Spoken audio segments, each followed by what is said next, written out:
محمد علی صاحب یہ بتائیے گا، اس وقت رابطوں میں تیزی ہم دیکھ رہے ہیں، دوسری طرف سب سے بڑی ڈیولپمنٹ یہ کہ قطری وفد اور آرمی چیف بھی ایران کے اندر موجود ہے.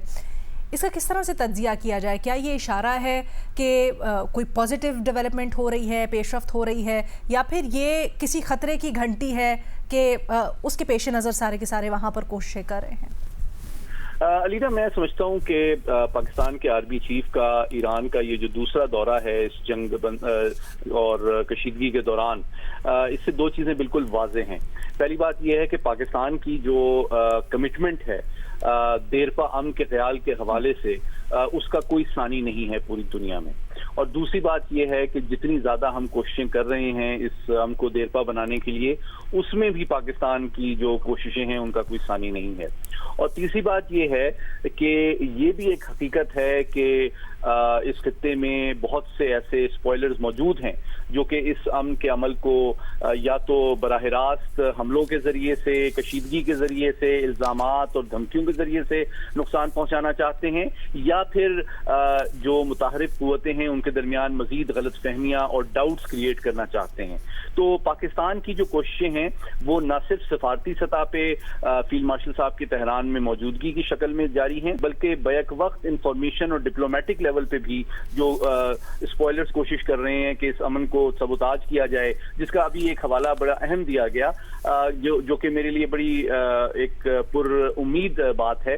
وہ یہ کہ جو آخری کانورسیشن نتنیاہو صاحب کی ٹرمپ صاحب سے ہوئی، اس میں جب ان امن کی کوششوں کے بارے میں انہوں نے بتایا نتنیاہو صاحب کو، تو وہ کافی آگ بگولا ہو گئے.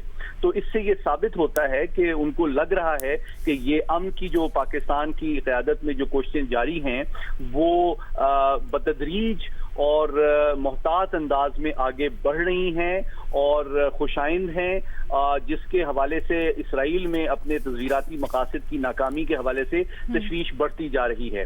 البتہ یہ اگر توقع کی جائے کہ فوری طور پر ایک بڑا بریک تھرو ہو جائے گا، ایک ڈیل فوراً اناؤنس ہو جائے گی، تو یہ میں سمجھتا ہوں تھوڑا سا ان ریئلسٹک اور ایک آپ سمجھیں کہ پری میچور ایکسپیکٹیشن ہے. کیونکہ میری اطلاعات کے مطابق آج رات کو فیلڈ مارشل صاحب پاکستان واپس تشریف لائیں گے اور وہ پھر وزیر اعظم صاحب کو چین میں بھی جوائن کریں گے. اور میں یہ سمجھتا ہوں کہ پاکستان کی جو بائیلیٹرل کوششیں ہیں چین اور ایران اور امریکہ کے ساتھ ساتھ، چین کو بھی اس عمل میں شامل کرنا بڑا اہم ہے. اور اس کی تین بنیادی وجوہات ہیں. پہلی وجہ یہ ہے کہ جس طرح میں نے پہلے بھی گزارش کی کہ چین جو ہے معاشی اعتبار سے ایران کے لیے ریڑھ کی ہڈی کی اہمیت رکھتا ہے، کیونکہ وہ سب سے بڑی ان کی ایکسپورٹ مارکیٹ ہے.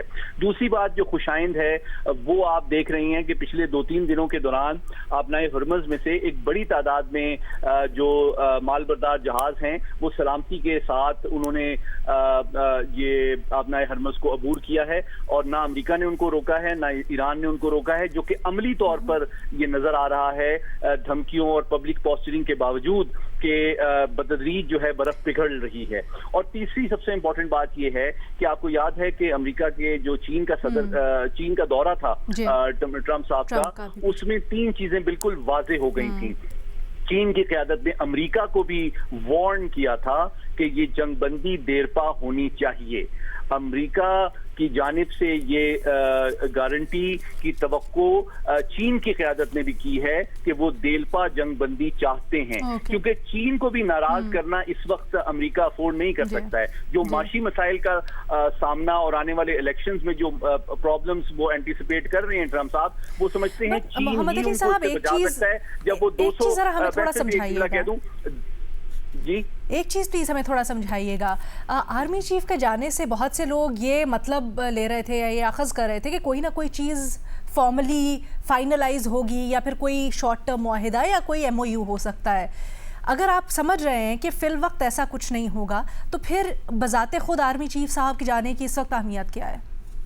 دیکھیں، میں سمجھتا ہوں کہ ان کی تہران میں موجودگی اس بات کو ثابت کرتی ہے کہ پاکستان اعلیٰ ترین سطح پہ ان کی قیادت کو قائل کرنے اور اس مذاکراتی عمل کو جاری رکھنے کے لیے کمیٹڈ ہے، پہلی بات. اور امریکہ بھی اس کا اعتراف کر رہا ہے، جس کا ثبوت آپ نے دیکھا محسن نقوی صاحب کے تھرو نہیں ہو سکتا تھا. پریس کانفرنس میں بھی دیا گیا. سر اور میں فرق جاننا چاہ رہی ہوں کہ آرمی چیف صاحب کے جانے میں کیا ڈفرنس ہے، محسن نقوی صاحب کے تھرو یہ کیوں نہیں ہو سکتا تھا؟ کیا آپ نے دیکھیں، دو ڈفرینسز ہیں. پہلی بات یہ ہے کہ لیٹ می ریکوگنائز اور اپریشیٹ کروں محسن نقوی صاحب کی بڑی خدمات اس وجہ سے ہیں کہ انہوں نے جو پچھلے 6-7 دن وہاں گزارے ہیں، آپ نے دیکھا کہ سیاسی، سفارتی، فوجی قیادت جو ایران کی ہے ان سب سے وہ بدستور اور مسلسل رابطے میں ہیں. یعنی کہ وہ ایک طرح سے جو ایران کے اندر بھی ڈفرینٹ پاور سینٹرز ہیں ان کو بھی ایک پیج پہ لانے اور کنونس کرنے کے لیے بڑی کوشش کر رہے ہیں، جس کو ہمیں اپریشیٹ کرنا چاہیے. لیکن فیلڈ مارشل صاحب کی وہاں پہ موجودگی جو ہے وہ ایک پوزیشن آف اتھارٹی اور ایک کمٹمنٹ پاکستان کی ہائیسٹ لیول پہ ایران کو بھی بتائی جا رہی ہے اور امریکہ کو بھی بتائی جا رہی ہے کہ دیکھیں ہماری فوج کا جو سپہ سالار ہے وہ بذات خود میدان جنگ کی حالت میں ایران میں موجود ہے. تو آپ دونوں کو ایک پریکٹیکل ٹائملی فلیکسیبلٹی دکھانی چاہیے، اس موقع سے فائدہ اٹھانا چاہیے. اور میں آپ کو یقین دلاتا ہوں کہ اس میں پیش رفت ہو رہی ہے، لیکن اگر یہ توقع کی جائے کہ فوری طور پر ایک بریک تھرو ہو جائے گا تو یہ میں سمجھتا ہوں تھوڑا پری میچور ہوگا. Now it makes more sense. اچھا بے نظیر یہ کہیے گا کہ قطر کا یا قطری وفد کا اس کے اندر انوالو ہونا، متضاد اطلاعات آ رہی تھیں کہ شاید قطری وزیر اعظم کی ٹرمپ سے براہ راست بھی بات ہوئی ہے، لیکن اس کو ابھی تک ویریفائی نہیں کر پائے ہم.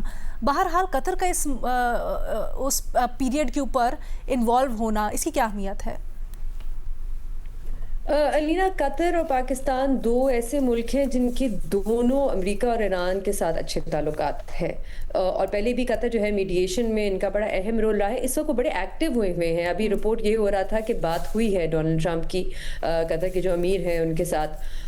تو اور پھر پروپوزل بھی یہی کہا جا رہا تھا کہ قطر لے کے گئے ہیں امریکہ اس بار اور وہاں پہ جا کے ان کو دکھایا. تو بڑی ایکٹیو انوالومنٹ ہے میرے خیال سے. اور صرف یہ قطر اور پاکستان کی بات نہیں ہے، ہم دیکھ رہے ہیں اور یہ رپورٹ بھی ہو رہا ہے کہ ریجنل بہت زیادہ ایکٹیویٹی ہے، جس میں سعودی عربیہ، ایجپٹ وغیرہ کا نام بھی آ رہا ہے. اور یہ اس لیے انٹرسٹنگ ہے کیونکہ جے سی پی او جو یہ تھا وہ اس میں یورپین ممالک انوالو تھے. یہ ایک ریجنل پش ہے اس معاملے کو حل کرنے کا. تو میرے خیال سے اس کی ذرا اگر یہ ڈیل ہوتی ہے تو اس کی زیادہ لیجٹمیسی ہوگی، کیونکہ جو ڈائریکٹ افیکٹڈ ہیں ممالک وہ سارے اس ریجن میں اور اس پروسیس میں انوالوڈ ہیں.